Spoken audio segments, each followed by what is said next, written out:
Depan, gerak. Tegak, gerak. Istirahat.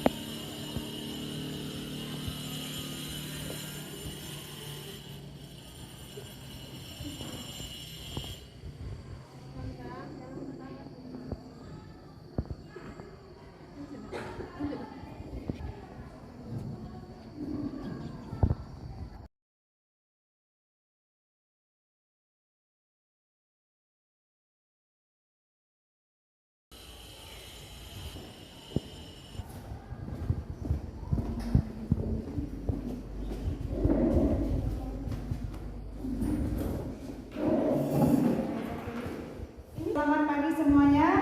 Pagi, Bu. Apa kabar kamu pagi hari ini? Baik. Dengan Ibu, dengan materi pembelajaran biologi. Sebelum kita mulai belajar, marilah kita buka dulu pembelajaran kita dengan berdoa dipimpin oleh ketua kelas. Baiklah, sebelum memulai pelajaran, marilah kita membaca doa menurut agama dan kepercayaan kita masing-masing. Berdoa dimulai. Oleh Widianisi.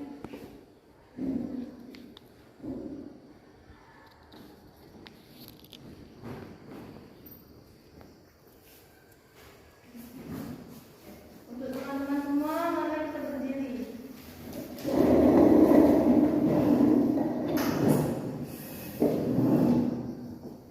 Garuda Pancasila, 1, 2, 3, iya. Garuda Pancasila, akulah pendukungmu, patriot proklamasi, sedia berkorban untukmu. Laisa Teresia. Kamu semangat? Bagus. Eka Puspita. Lidianisi. Muhammad Hussein. Hadir, Bu. Nurbulan. Ririn Febriana. Sondang Amelia. Suci Armawati. Suwan Bintang. Siti Nurhatiki. Tika Dorutapea. Uli Agnes. Baik. Baiklah, anak sudah belajar mengenai sistem gerak. Gitu ya. Sebelumnya kita sudah mempelajari tentang materi sistem gerak. Baik, sistem gerak daripada manusia itu kamu sudah ketahui bahwasannya dibentuk atas 3 komponen. Kemarin kamu sudah pelajari bahwasannya sistem gerak kita itu ada yang disebut penyusunnya tulang. Tema sistem peredaran darah. Silakan buka buku pelajarannya masing-masing. Perhatikan di bab yang kelima tentang materi sistem peredaran darah kita. Jadi setiap sistem di dalam tubuh itu memiliki fungsinya masing-masing. Kalau tadi sistem gerak berfungsi untuk kita melakukan pergerakan, kalau untuk darah itu berfungsi untuk membantu kita melakukan proses kehidupan. Itulah makanya setiap orang jika ingin hidup harus ada darah di dalam tubuhnya. Paham? Paham. Baik, anak ibu sekalian, ibu punya gambar. Apa? Manusia. Apanya? Bibirnya. Bibirnya sedang berdarah, ya kan? Oke, darah kita itu warna apa, Suan? Merah. Perhatikan itu, darah kita berwarna merah. Benar ya, nggak bohong ya? Pernah lihat darah aslinya ya?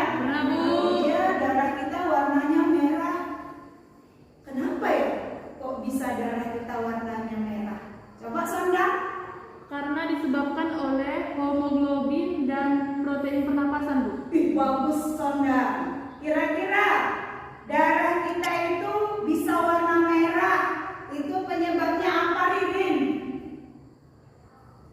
Ayo. Kira-kira mana, Ririn? Iya. Kenapa ya darah kita bisa warna merah? Karena ada sel darah. Iya, karena dia itu adalah sel darah. Bagus juga. Darah bisa berwarna merah. Benar sekali yang dibilang Sonda. Karena ada hemoglobin yang mengandung protein di dalamnya. Nah, darah kita yang terlihat merah ini, kamu perhatikan.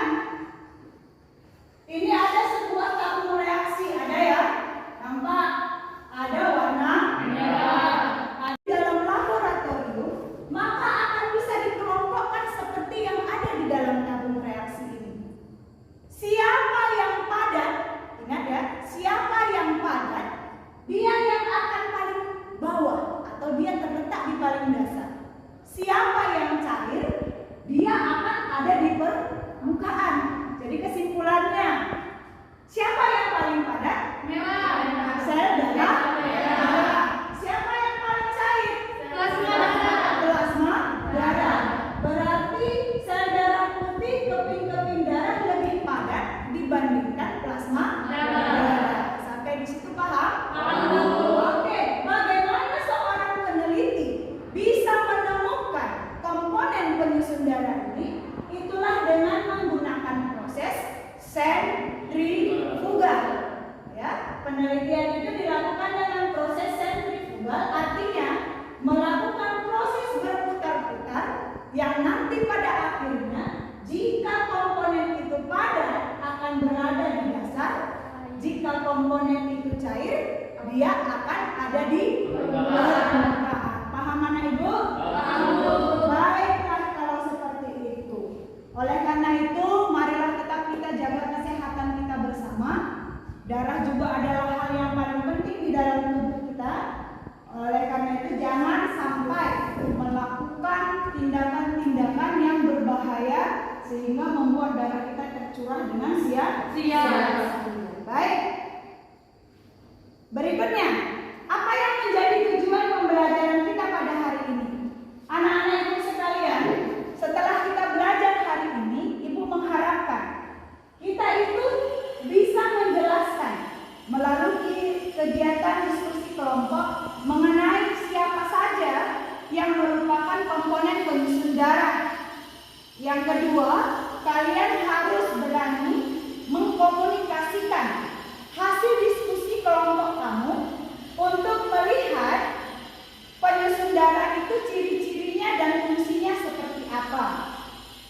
Tujuan yang ketiga, kalian harus bisa menyimpulkan hasil diskusi kelompok kalian tentang siapa itu komponen kelompok. Silakan ambil LKPD-nya yang menjadi bahan diskusi kelompok 1, kelompok 2, kelompok 3. Baik, itu adalah lembar diskusi kalian yang akan kalian kerjakan. Apa yang akan dilaksanakan atau apa yang akan dilakukan? Perhatikan.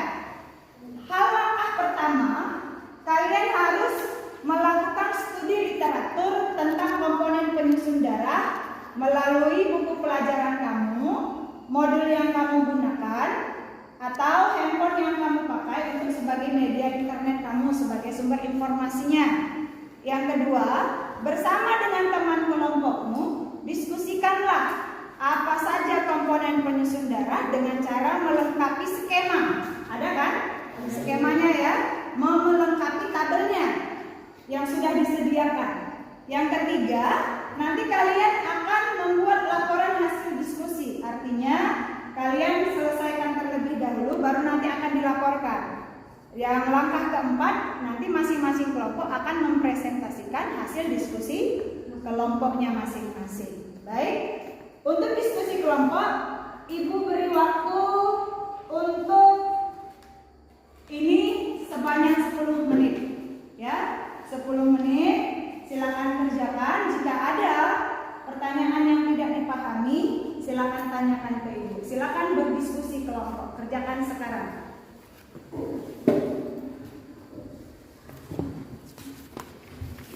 Nah, ini dia, tuliskan nama kelompok kamu masing-masing. Ya, tuliskan nama kelompoknya, namanya yang lengkap. Siapa nama lengkap kamu? Tuliskan. Berdiskusilah dengan baik. Teman kamu yang tidak paham, ayo, Suar. Berdiskusi dengan temanmu, kerjakan dengan baik supaya memperoleh hasil yang baik. Perhatikan nama peserta kelompoknya supaya setiap proses pembelajaran bisa dilaksanakan dengan baik.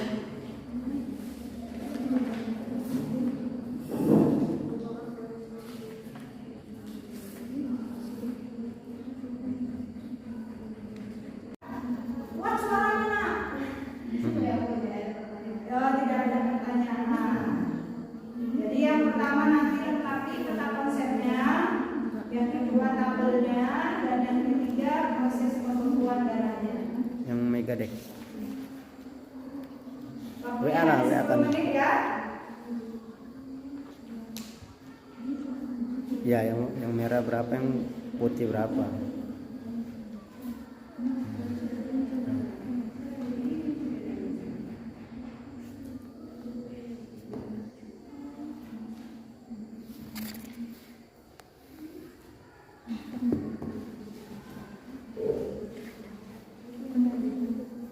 Kelompok 1 sudah nomor berapa, Suan?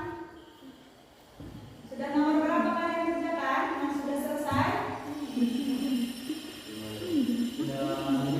Hampir semua ya.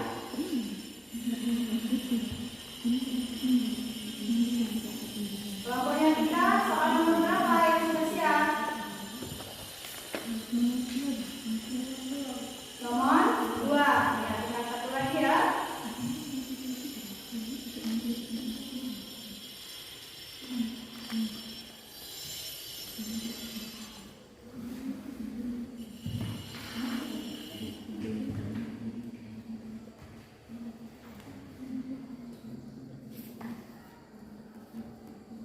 Akan kembali ke dalam presentasi kelompoknya masing-masing, ya. Nah, untuk kesempatan yang pertama, untuk pertanyaan yang pertama ya.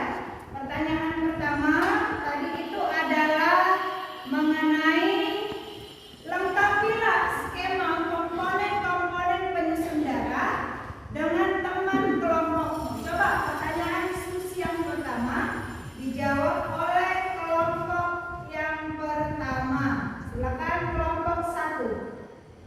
Berdiri di tempatnya, silakan presentasikan apa yang menjadi hasil diskusi kelompokmu untuk pertanyaan yang nomor 1. Diturunkan maskernya biar suaranya jelas. Perkenalkan diri kamu. Assalamualaikum warahmatullahi wabarakatuh.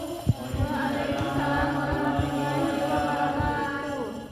Selamat pagi, salam sejahtera untuk kita semua. Selamat pagi. Adapun topik yang akan kami bahas adalah komponen penyusun darah. Perkenalkan, nama saya Lydia Ningsi. Saya akan bertugas sebagai moderator pada hari ini. Saya akan membimbing jalan diskusi ini.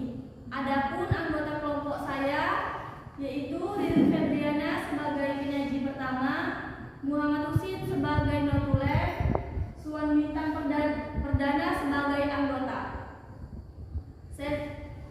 Sesi pertama yaitu ada pembukaan, dan yang kedua adalah penyampaian materi, dan yang ketiga ada sesi tanya jawab, dan yang terakhir ada sesi penutup. Baik teman-teman, langsung saja kita mulai ke sesi pertama yaitu pembukaan. Marilah kita membaca basmalah bersama-sama. Bismillahirrahmanirrahim. Selanjutnya penyampaian dan penyajian materi, saya persilakan untuk Ririn Febriana membaca yang pertama. Ya, khusus untuk jawaban pertanyaan yang pertama saja ya. Oke, silakan.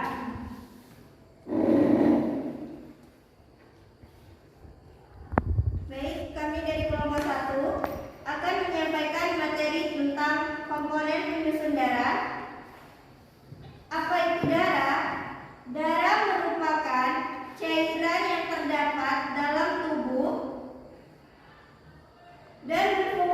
untuk mengirimkan zat-zat serta oksigen yang dibutuhkan oleh jaringan tubuh.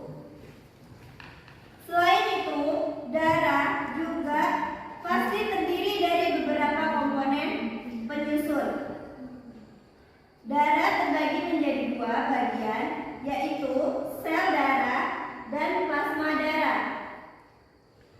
Sel-sel darah terbagi lagi menjadi tiga bagian, yaitu eritrosit atau sel darah merah, leukosit atau sel darah putih, trombosit atau keping darah. Sel darah putih terbagi menjadi dua komponen, yaitu granulosit dan agronulosit. Granulosit juga terdiri dari beberapa komponen, yaitu neutrofil, basofil, dan eosinofil. Agranulosit juga terbagi menjadi dua komponen, yaitu monosit dan limfosit. Dan di dalam limfosit terbagi lagi menjadi limfosit B dan limfosit T. Baiklah, itu tadi hasil dari diskusi kami. Selanjutnya saya serahkan lagi kepada moderator. Baik, untuk kelompok 2 dan kelompok 3, ada yang mau ditanyakan tentang hasil diskusi kelompok pertama tentang pembagian komponen penyusun darah? Kelompok 2 ada yang mau ditanyakan? Sudah jelas? Ada? Oke, Sondang, saya persilakan. Sondang, siapa yang mau bertanya? Uli, ya, Uli Agnes, silakan bertanya. Kegiatan untuk kelompok 1. Silakan dengan jelas pertanyaan dari kelompok 2. Terima kasih di mana saya masih diberi kesempatan untuk bertanya kepada kelompok 1. Yang pertanyaannya adalah sel darah yang berperan penting dalam proses pembekuan darah untuk menghentikan peredaran jika terjadi luka adalah. Sekian dan terima kasih. Baik, pertanyaan dari kelompok 2 mengatakan, kamu tadi kan sudah menjelaskan nih, sel darah itu ada sel darah merah yang disebut dengan eritrosit, yang kedua yang disebut dengan leukosit, dan yang terakhir disebut dengan trombosit. Jadi anak kelompok 2 menanyakan, sel darah yang manakah yang berfungsi sebagai proses pembantu pembekuan darah? Silakan di kelompok 1. Berikan tanggapan kamu terhadap pertanyaan kelompok 2. Siapa yang mau jawab? Kelompok 1? Ya, Hussein, silakan. Assalamualaikum warahmatullahi wabarakatuh. Waalaikumsalam warahmatullahi wabarakatuh. Saya Muhammad Husin dari kelompok 1 akan menjawab pertanyaan dari kelompok 2. Trombosit. Mekanisme pembekuan darah dapat diamati pada saat kita terluka. Misalnya, jari kita teriris pisau. Darah keluar dan beberapa saat kemudian akan segera membeku. Mengapa demikian? Hal ini karena mekanisme pembekuan darah yang dilakukan oleh trombosit. Apakah kelompok 2 dan teman-teman yang lain sudah paham? Sudah mengerti? Maka disimpulkan bahwasannya yang membantu proses pembekuan darah itu adalah sel darah trombosit. Iya, yang disebut dengan trombosit. Baik, kita masuk ke kelompok 2. Terima kasih buat kelompok 1, kita beri aplaus dulu. Baik, kita akan masuk ke hasil diskusi daripada komponen darah yang ada di dalam tubuh kita. Siapa yang akan mempresentasikan dari kelompok 2? Ya, Sondang, silakan berdiri.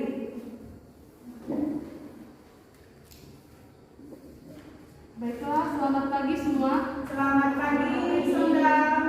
Salam sejahtera untuk kita semua dan terima kasih di mana saya masih diberikan kesempatan untuk membacakan hasil diskusi kelompok 2, yaitu tentang komponen darah dan ciri-ciri dan fungsinya. Adapun komponen darah terdiri dari 4, yaitu sel darah merah, sel darah putih, keping-keping darah, dan plasma darah. Adapun ciri-ciri sel darah merah yaitu 1. Berbentuk dikovat dan tidak berintik. 2. Jumlah darah pada pria dewasa kurang lebih 5 juta per ml kubik. Pada wanita dewasa kurang lebih 4 juta per ml kubik. Selanjutnya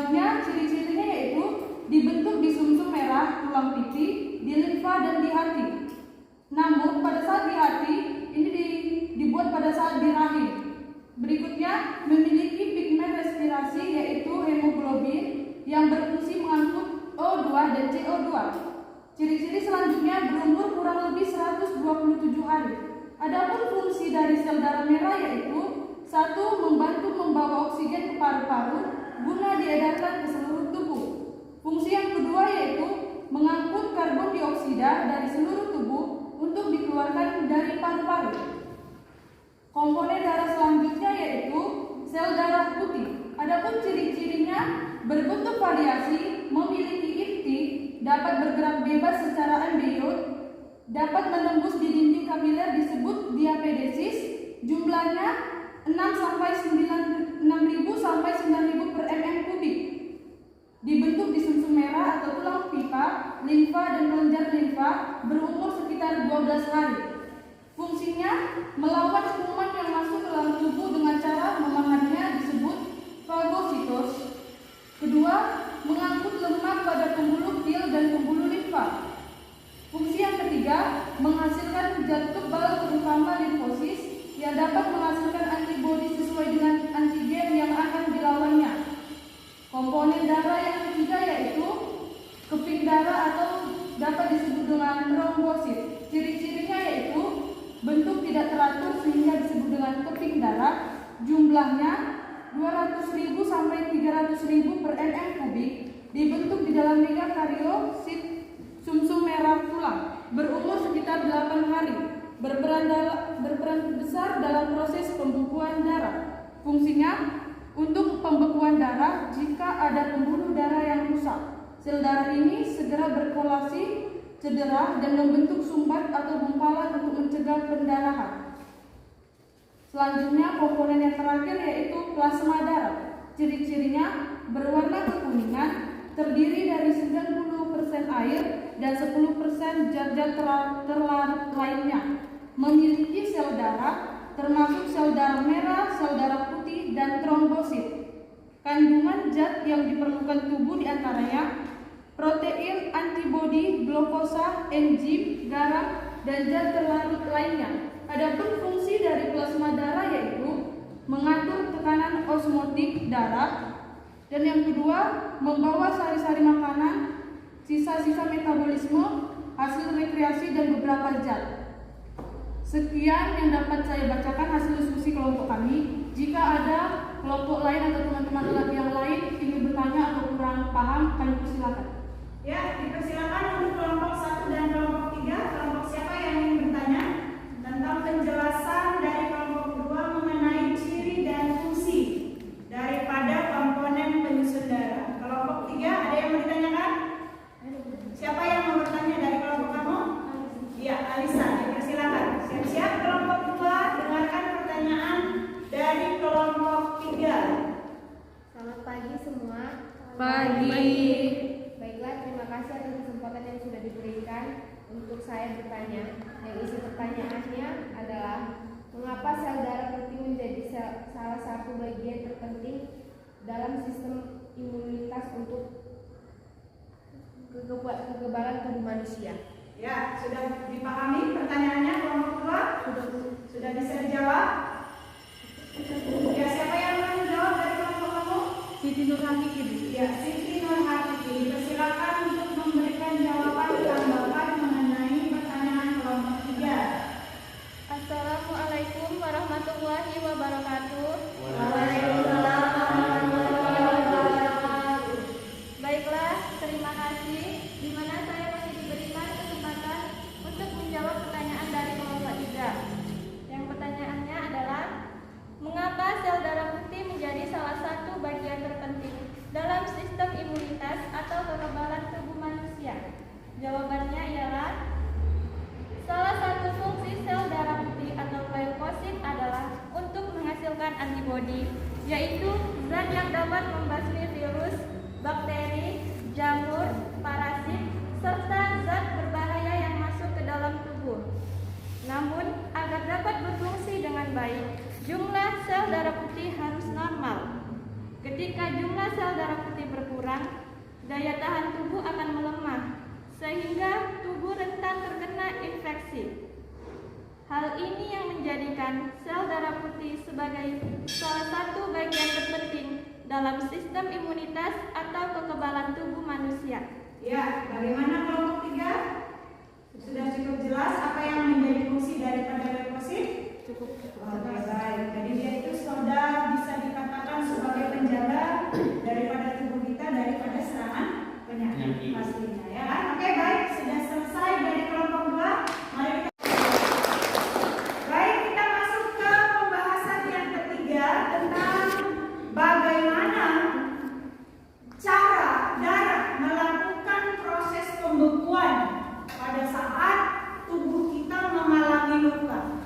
Ini akan dipresentasikan oleh kelompok 3. Dipersilakan waktunya untuk memberikan jawaban hasil diskusi kelompok kamu. Dipersilakan. Baik, ya. Assalamualaikum warahmatullahi wabarakatuh. Waalaikumsalam warahmatullahi wabarakatuh. Selamat pagi, salam sejahtera buat kita semua. Pagi. Terima kasih telah memberikan kesempatan kepada kelompok kami untuk menyampaikan hasil diskusi kami. Adapun topik yang akan kami bahas adalah proses pembekuan darah. Perkenalkan, nama saya Nurul Sejati. Saya yang akan bertugas sebagai moderator. Adapun anggota kelompok saya adalah Suci Anwawati, Nurul Sejati, Eka Puspita, dan Alisa. Sedangkan rangkaian acara yang akan kita lewati adalah sesi pembukaan, sesi penyampaian materi, sesi tanya jawab, dan sesi penutur. Baiklah teman-teman, langsung saja kita mulai ke sesi 1, pembukaan materi. Marilah kita mengucapkan basmalah bersama-sama. Bismillah.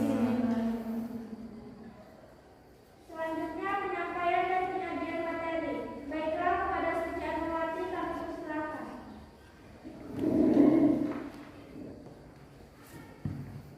Assalamualaikum warahmatullahi wabarakatuh. Waalaikumsalam warahmatullahi wabarakatuh. Baiklah, saya akan menjelaskan proses pembekuan darah. Baik, sebelumnya, apa sih yang dinamakan pembekuan darah? Pembekuan darah adalah proses alami yang membuat darah membentuk gumpalan sel darah dan fibrin atau anyaman. Untuk menghentikan darah, ketika pembuluh darah sobek atau rusak. Pembekuan dimulai ketika keping-keping darah dan faktor-faktor lain dalam plasma darah bersentuhan dengan permukaan yang tidak biasa, seperti pembuluh darah yang rusak atau terluka, dan melibatkan berbagai elemen dalam darah pada saat terjadi luka atau cedera. Baik, selanjutnya adalah proses mengenai pembekuan darah.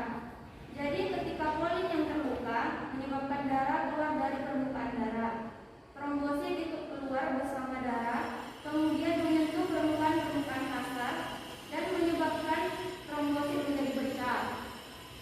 Trombosit akan mengeluarkan zat atau enzim yang disebut dengan trombokinase atau tromboplastin. Kemudian yang kedua adalah trombokinase atau tromboplastin akan masuk ke dalam plasma darah dan akan mengubah trombin menjadi enzim aktif yang disebut dengan trombin. Perubahan tersebut dipengaruhi oleh ion kalsium di dalam plasma darah. Trombin merupakan senyawa protein yang larut di dalam darah yang mengandung gabulin. Zat ini merupakan enzim yang belum aktif atau zimogen yang dibentuk oleh hati. Pembentukan protombin menjadi trombin dibantu oleh vitamin K. Selanjutnya adalah proses yang ketiga, yaitu trombin yang terbentuk akan mengubah fibrinogen menjadi benang-benang fibrin.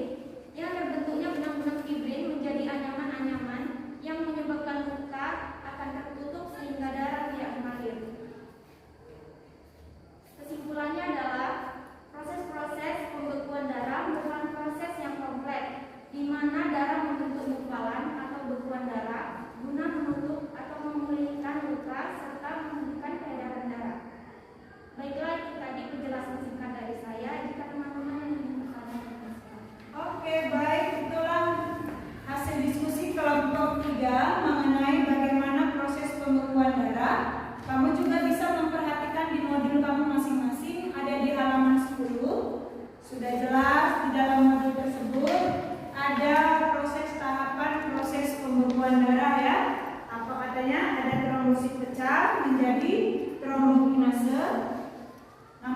Dari kromokinase akan menjadi protomin.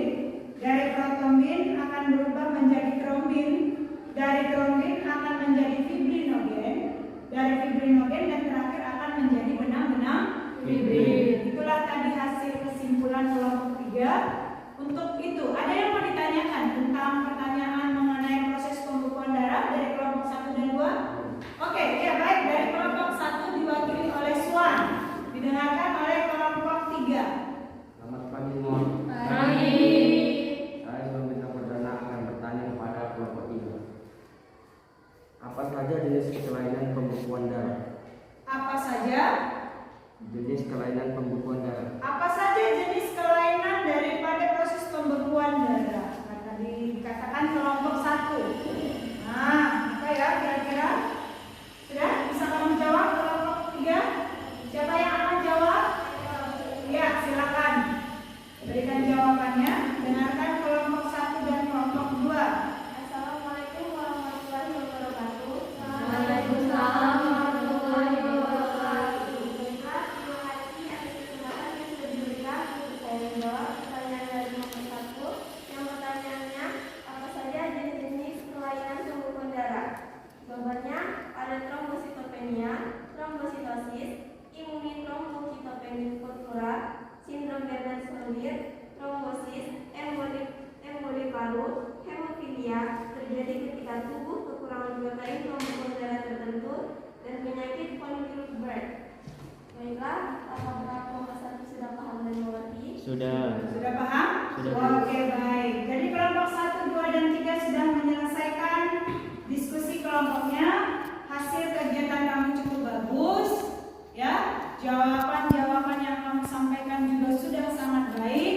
Jadi saya harap anak-anak ibu sekalian, apa yang menjadi hasil diskusi kelompok kamu ini adalah bekal kamu untuk menjadi paham tentang apa yang menjadi komponen penyusun darah daripada manusia. Baik, demikianlah hasil presentasi kamu semuanya. Ibu akan tambahkan sedikit. Kamu harus mengetahui darah kita itu adalah jaringan ikat yang dibentuk daripada sel. Sel di sini dimaksudkan adalah sel darah merah dan juga sel darah putih. Ya, darah kita adalah jaringan ikat yang dibentuk oleh sel. Sel di sini adalah sel darah merah dan sel darah putih. Dan fragmen sel. Siapa yang disebut dengan fragmen sel di sini? Itu adalah keping darah. Ingat ya, jaringan ikat dibentuk dari sel. Selnya itu sel merah dan putih, dan juga fragmen sel. Fragmen sel itu adalah keping-keping darah. Dia itu akan dikelilingi oleh extracellular matrix. Siapakah extracellular matrix? Itu adalah plasma darah. Maka dia katakan komponen penyusun darah itu ada 4, seperti dikatakan kelompok 2 tadi. Ada sel darah merah atau disebut dengan eritrosit. Kalau sel darah putih disebut dengan leukosit. Keping-keping darah disebut dengan trombosit. Dan komponen keempat adalah plasma darah. Ya, plasma darah itu adalah bagian yang paling banyak di dalam darah kita. Dia itu ada 95% air dan 1% zat terlarutnya. Nah, seperti kelompok 3 juga tadi sudah katakan, ada zat terlarut yang berupa protein yang dibentuk di dalam sel-sel hati kita yang disebut dengan hepatosit. Ada albumin yang nantinya mengatur pH darah kita. Ya, bagaimana asam atau basanya dari darah kita. Yang kedua, ada globulin yang tadi juga kamu tanyakan ke kelompok 2 sebagai pelindung tubuh kita dari serangan penyakit. Globulin itu ada tipenya, ada alfa, beta, dan gamma. Khusus untuk gamma itu akan membentuk sel imun di dalam tubuh, sehingga daripada tubuh kita yang membantu daripada serangan penyakit itu ada globulin. Kalau kelompok 3 tadi ada sebutkan proses pembekuan darah, itu ada di plasma darah yang disebut untuk pembentukan fibrinogen, ya kan? Untuk membantu proses pembekuan darah. Itulah pelajaran kita hari ini. Sampai di sini ada yang mau bertanya? Ada yang mau bertanya? Diangkat tangannya kalau mau bertanya. Ada yang mau bertanya? Angkat tangannya tinggi-tinggi, jangan malu-malu. Ayo, ada yang mau bertanya? Kalau mau tidak ada yang angkat tangan nih. Oke, ada yang mau bertanya? Oke, saya tanya dulu si Tika. Apa pertanyaannya? Jadi Bu, warna darah memang ada. Coba dibuka maskernya biar suaranya jelas. Tika mau tanya apa? Jadi Bu, selain warna merah, apa ada warna darah yang lain? Ya, baik. Kata si Tika, Bu, ada enggak darah itu enggak warna merah? Ya kan? Tadi pada awalnya kita belajar sudah Ibu katakan darah kita berwarna merah. Benar nggak darah kamu warna merah kelompok 3? Benar ya, kalau ini darah muda. Ya, lagunya Roma Irama ya kan? Kesukaan Suan itu ya kan? Darah muda ya kan? Darahnya para remaja ya kan? Cuman darah yang kita bahas saat ini yang ditanyakan kita ada enggak ya darah itu Bu warnanya yang enggak merah? Tadi kamu tahu nggak penyebabnya darah kita warnanya merah? Karena ada kandungan hemoglobin yang mengandung protein. Nah, ada darah biru. Pernah dengar ada darah biru? Biasanya julukan peribahasa darah biru itu orang kaya ya kan? Ternyata itu bukan hanya istilah. Darah biru itu bisa kita temukan di dalam tubuhnya serangga. Ya, di dalam tubuh serangga. Ternyata ada juga darah yang berwarna hijau. Itu bisa kita temukan di dalam tubuhnya si cumi-cumi. Siapa yang menyebabkan daripada darah mereka itu bisa menjadi warna biru? Siapa yang bisa menyebabkan darah mereka itu menjadi warna hijau? Tergantung daripada kandungannya. Kalau tadi kita merah, ada hemoglobin dan protein. Kalau tadi hijau dan biru, siapa? Tuliskan di buku kamu. Darah cumi-cumi berwarna hijau, ya. Darah cumi-cumi berwarna hijau disebabkan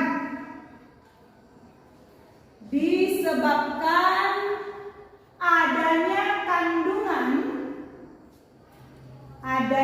kandungan vanadium kromagen.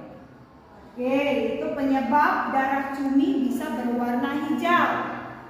Yang kedua, darah serangga dapat berwarna biru. Itu disebabkan adanya kandungan respirasi hemosianin. Oke, respirasi hemosianin. Itu dia. Baik, sudah paham ya? Kenapa darah kita merah? Karena ada hemoglobin. Kenapa darah serangga itu warnanya biru? Karena ada kandungan respirasi hemosianin. Kenapa cumi darahnya hijau? Karena ada kandungan kromagen. Itulah dia. Baik, anak-anak ibu sekalian, tibalah kita di akhir pembelajaran kita hari ini. Kalian akan menonton video sederhana. Perhatikan dengan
daripada fungsi masing-masing dari si sel darah merah, sel darah putih, dan keping darah.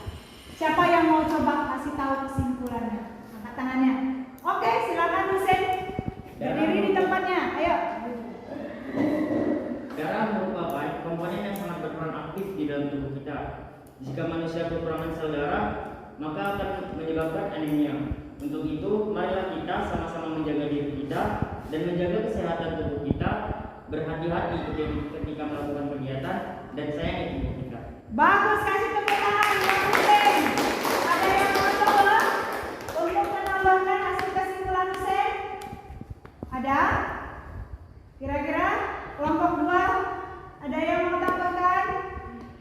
Kelompok 3 tidak ada lagi? Baik, jadi kita boleh sama-sama tahu sel darah merah tadi untuk membantu kita bernapas, sel darah putih kita untuk membantu melawan kuman penyakit yang masuk ke dalam tubuh, dan yang keping-keping darah membantu kita untuk memberhentikan luka kita dari proses perdarahan.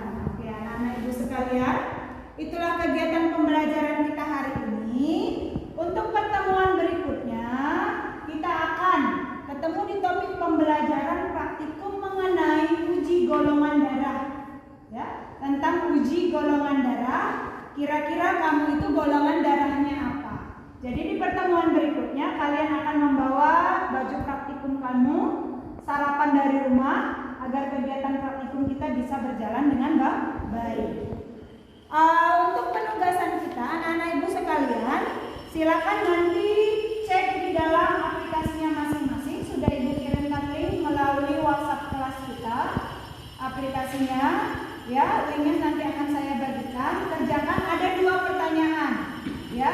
Berikanlah jawaban yang memang kamu mengerti dan kamu pahami. Usahakan jawaban itu datangnya dari pengetahuanmu sendiri. Jangan tanyakan orang-orang lain atau mencontek, karena hal itu membuat kamu menjadi malas untuk belajar. Ya, bekal yang kamu peroleh sendiri, pelajaran yang kamu dapat sendiri, mudah-mudahan bisa memberikan manfaat untuk diri kamu ke depannya. Oke? Demikianlah kegiatan pembelajaran kita hari ini. Disiapkan bukunya masing-masing. Kita akhiri pelajaran biologi kita. Oke? Susun bukunya dirapikan. Ya, anak-anak ibu sekalian, kita akan menutup pelajaran kita dengan berdoa agar kiranya apa yang kita pelajari hari ini dapat bermanfaat bagi kehidupan kamu ke depannya. Kamu sudah mengerti apa itu darah, apa komponennya seluruhnya. Oke, paham? Oke, baiklah. Silakan Husein pimpin kita di dalam doa untuk mengakhiri pembelajaran kita hari ini. Marilah kita akhiri pelajaran hari ini dengan membaca doa menurut agama dan kepercayaan kita masing-masing. Berdoa dimulai.